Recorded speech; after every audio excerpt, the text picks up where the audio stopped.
The morning I woke up and didn't recognize the ceiling above me. I thought I was still dreaming. It was white, perfectly white, and there was a smell, antiseptic, artificial lavender, the kind that doesn't cover anything, just sits on top of it. I lay there for what felt like a full minute before I turned my head and saw the metal rail on the side of the bed, before I saw the call button taped to the headboard, before I saw the name tag on the door, half visible from where I was lying. Robert Callahan, room 14. I sat up slowly. My head was clear. That was the first thing I noticed. Not the room, not the fear, but how clear my head felt.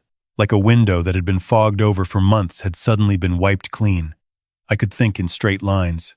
I could remember what day it was. I could remember my wife Margaret's birthday, February 9th, which I hadn't been able to pull up in weeks. I could remember the address of the house I'd lived in for 31 years. I could remember everything, and that terrified me more than the room. I need to go back. You need to understand what the last 8 months looked like before you can understand what that morning meant to me. Because if I'd told anyone, a stranger, a neighbor, even my old friend Carl, they would have said what everyone said. They would have said, "Robert, your daughter loves you. She's just worried. She's just trying to help." That's what made it so hard to see. My wife Margaret passed 2 years ago this coming April. Breast cancer, 14 months from diagnosis to the end. I won't spend long on that part because it's not what this story is about. But you need to know that losing her took something out of me that I still haven't gotten back. 38 years. We met in Pittsburgh when I was 29, and from that point forward, everything I did with her in mind. Coming home to her, telling her about my day, watching her laugh at things I said that weren't even that funny. After she was gone, the house felt different. Not haunted, nothing dramatic like that, just quieter in a way that had weight to it. My daughter Angela moved back to Columbus from Seattle about 6 months after the funeral. She said she wanted to be closer. She said she was worried about me being alone. At the time, I thought it was one of the kindest things anyone had ever done for me. Angela was always the one who called on Sunday mornings, who remembered to ask about my old projects, who sent cards on Father's Day with actual handwritten notes inside. She was my kid, 29 years old and still my kid. She moved into an apartment 20 minutes away and started coming by 3 times a week. She brought groceries. She fixed the screen door I'd been ignoring for months. She sat at the kitchen table with me and drank coffee and asked me how I was sleeping. I thought I was lucky. Her husband Marcus came less often at first. He worked in finance, something with investment portfolios, and he had the kind of easy confidence that filled a room before he'd said a word. He was always polite to me, always asking about my years as a civil engineer, always interested in the projects I'd worked on. He had a firm handshake, and he looked you in the eye when he talked to you. I liked him. I want you to hold on to that. I liked him. The headaches started in January. Dull, persistent, the kind that sit behind your eyes and make everything slightly softer around the edges. I mentioned it to Angela, and within 2 days she had me an appointment with a doctor. Not my regular doctor. Dr. Feldman, who I'd been seeing for 11 years, a new one. Dr. Whitmore, who had an office in a building I'd never been to on the east side of the city. Angela said Dr. Feldman had retired. I didn't question it. Why would I? Dr. Whitmore was in his 50s, soft-spoken, the kind of doctor who nodded a lot while you talked. He ran some tests. He called Angela in at the end of the appointment, which I thought was a little unusual, but I was tired and my head hurt, and I didn't push back. He told us both that he was seeing some early markers of cognitive decline. He used the word precautionary 4 times. He prescribed something, wrote it on a pad, tore it off, handed it directly to Angela. I remember thinking, I should have taken that paper myself, but I didn't. The pills were small and white. Angela put them in a weekly organizer on my kitchen counter, the kind with the little colored tabs for each day. She watched me take the first one with a glass of water, and she smiled and said, "We're going to take care of you, Dad." I believed her. Within 3 weeks, the headaches were worse. I told Angela, and she told me that was normal, that the medication was adjusting my brain chemistry, and it would get better. I started forgetting small things, where I'd put my keys, whether I'd eaten lunch, the name of a street I'd driven down for 20 years. Angela started coming by every day. She started finishing my sentences. She started saying things like, "Remember, Dad, you had trouble with this last week too." Even when I didn't remember having trouble at all.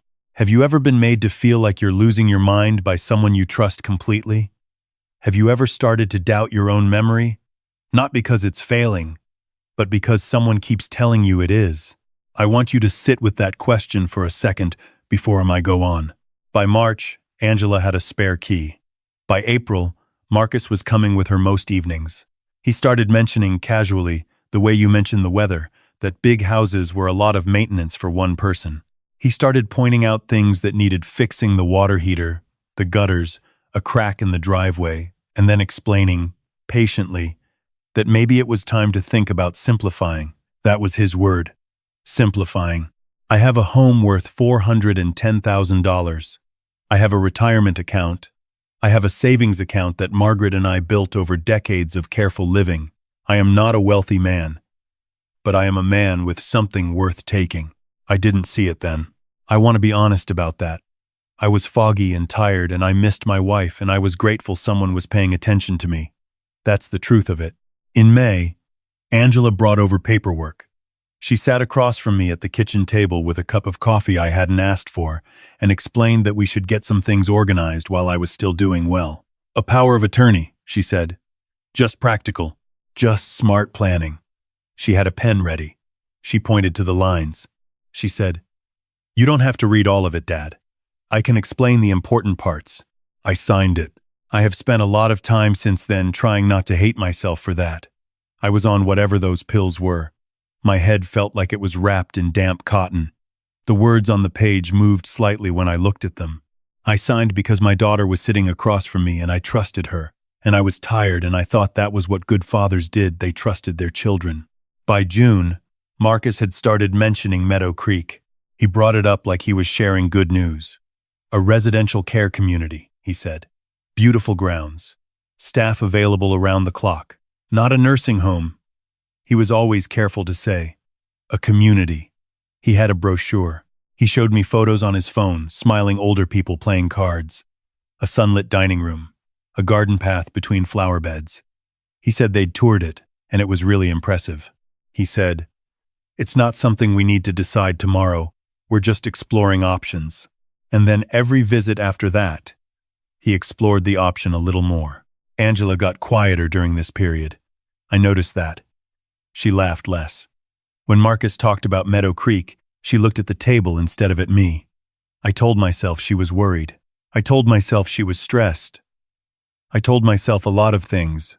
The last Tuesday of June, I woke up early and came downstairs and found that I'd run out of the white pills. The organizer was empty. Angela wasn't coming until the afternoon. I thought about calling her, but it was 6 in the morning and I didn't want to wake her. So I made coffee, and I sat in the kitchen, and I waited. By 10 o'clock, my head was clearer than it had been in 5 months. I don't know how to explain what that felt like, except to say it was like stepping out of a building you'd been inside so long you'd forgotten what outdoor air smelled like. Everything was sharper. I could read the newspaper without losing my place. I walked through the house and noticed things: the photo of Margaret and me in Yellowstone on the hallway wall, the model of the Golden Gate Bridge I built from a kit the year I retired, the wooden box on my dresser where I keep her rings, and I didn't feel far away from them. I felt present. I sat down at the kitchen table and I thought very carefully. I thought about Dr. Whitmore, whose name I could not find in any of the directories I'd used for years. I thought about the prescription Angela had taken from my hands before I could read it. I thought about her face when Marcus talked about Meadow Creek, the way she looked at the table. I thought about the power of attorney papers I'd signed on a Tuesday morning when I could barely track a sentence. I thought about my wife, who would have seen all of this in week 2. "Margaret," I thought, "I need you to help me think straight right now." I went to my study, which Angela had been organizing over the past few weeks, moving things, filing things, putting folders in boxes. I started looking.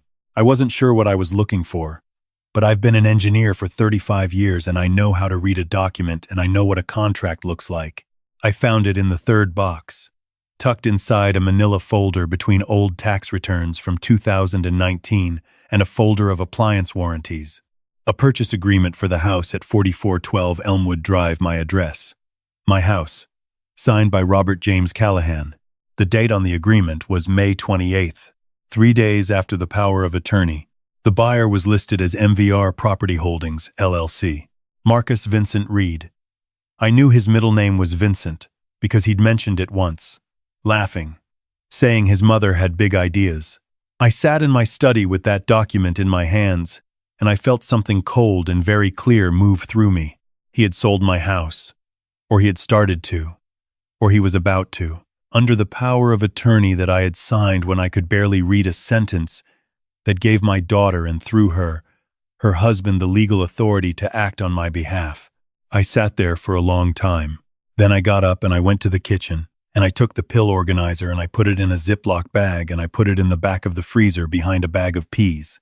I called my old friend Carl, who I hadn't talked to in 4 months because Angela had said he was overwhelming for me to deal with right now.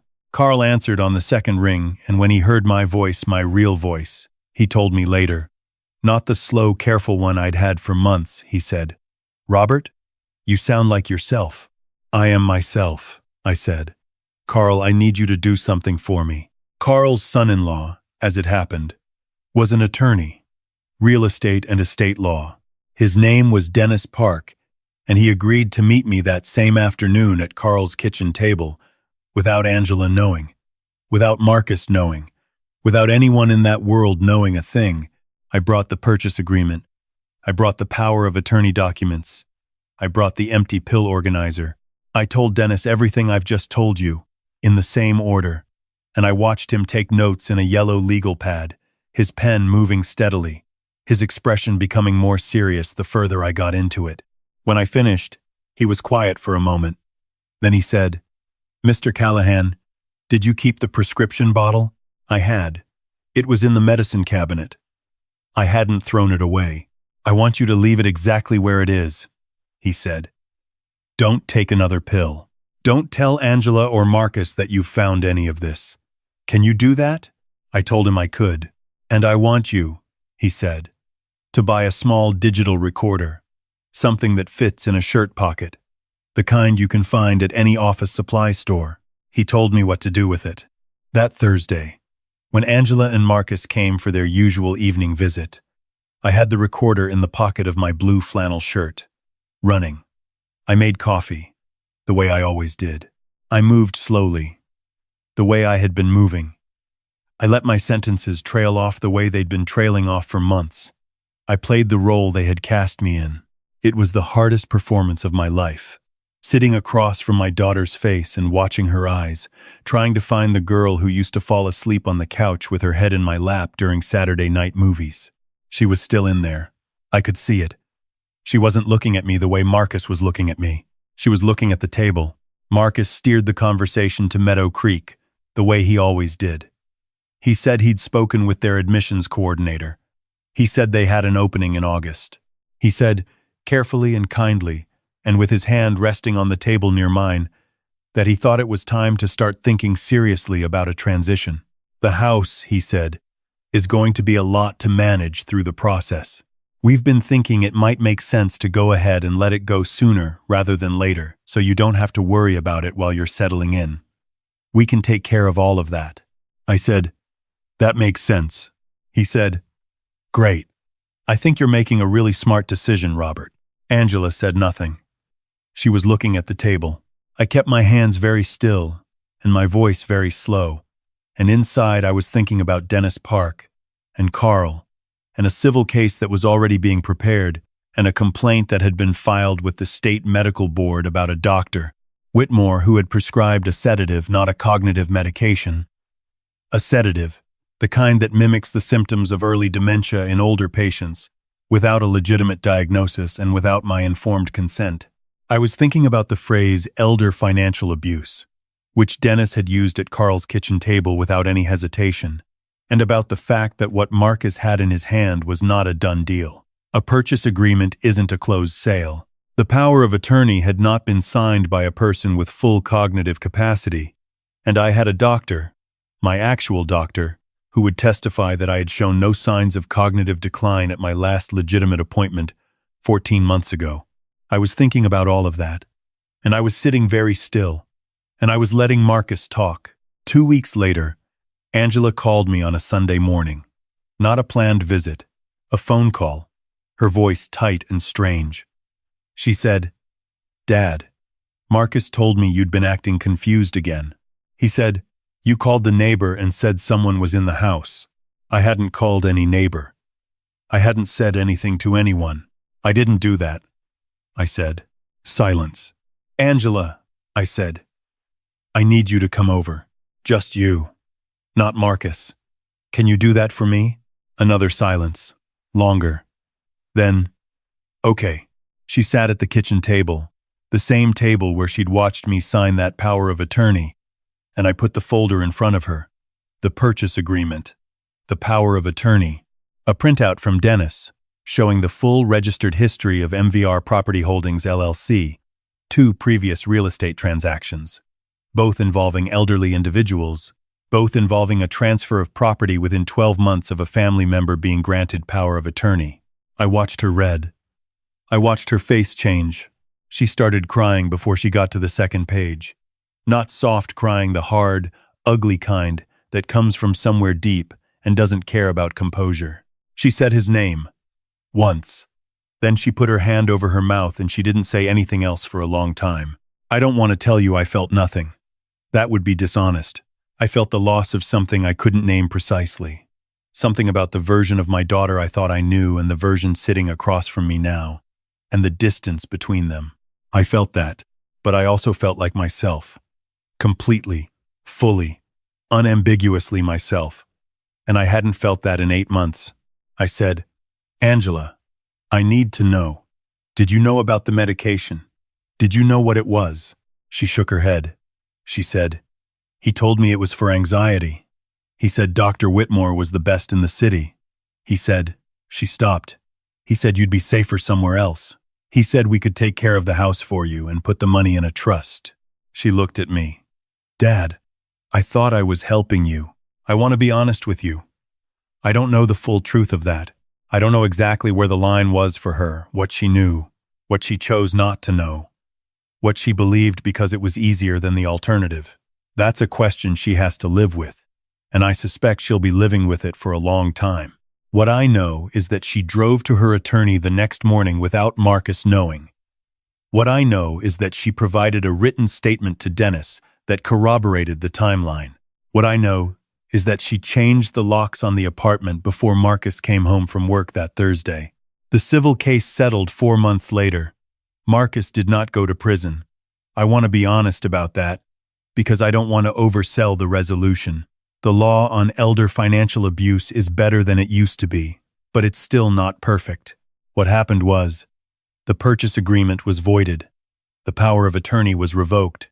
MVR Property Holdings was investigated in connection with the 2 previous transactions, and Marcus agreed to a settlement that included restitution and a permanent restraining order. Dr. Whitmore lost his license. The medical board moved faster than anyone expected. I still live at 4412 Elmwood Drive. The water heater Marcus pointed out actually did need replacing, and I had it done last October. The crack in the driveway is still there. I've decided I don't mind it. Angela and I are in a strange, careful place right now. We talk on the phone on Sunday mornings, which is what we did before any of this. The conversations are shorter than they used to be, and we don't talk about Marcus, and we don't talk about the months I was on those pills.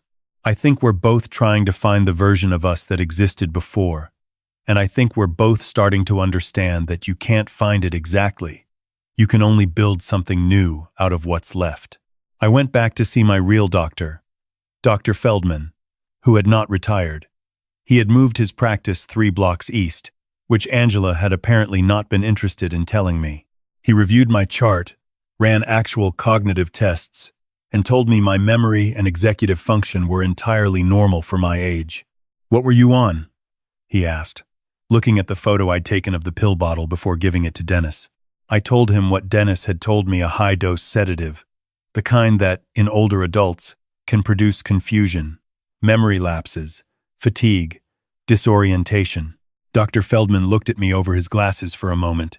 Then he said, quietly, "Robert, I'm glad you're okay." I drove home through Columbus on a clear October afternoon, past the street where Margaret and I used to take our Sunday walks, past the library where Angela had her first library card, past the coffee shop where I used to meet Carl before all of this started. And I thought about something Margaret used to say when one of us had been sick, and the sickness had finally passed. She would say, "Welcome back." That's what it felt like I'd been somewhere far away, in a country where I didn't speak the language and didn't understand the rules, and someone had finally handed me a ticket home. Carl and I have coffee every Wednesday now. I've been working on a new model, the Forth Bridge, Scotland, 900 feet of cantilever, one of the great engineering feats of the 19th century. My hands are steady. My head is clear. I think about Marcus sometimes.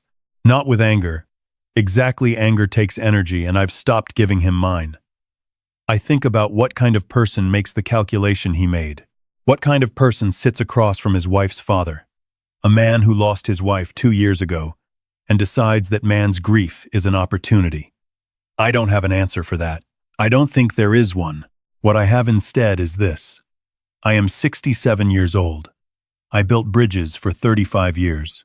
I know what load-bearing structure looks like, and I know what happens when the wrong element is removed. I know that things can look solid from the outside right up until the moment they fail. And I know now, in a way I didn't know clearly enough before, who the load-bearing elements in my life actually are. It's Carl, who answered the phone at 6 in the morning without asking why. It's Dr. Feldman, who kept my chart exactly as it should have been kept.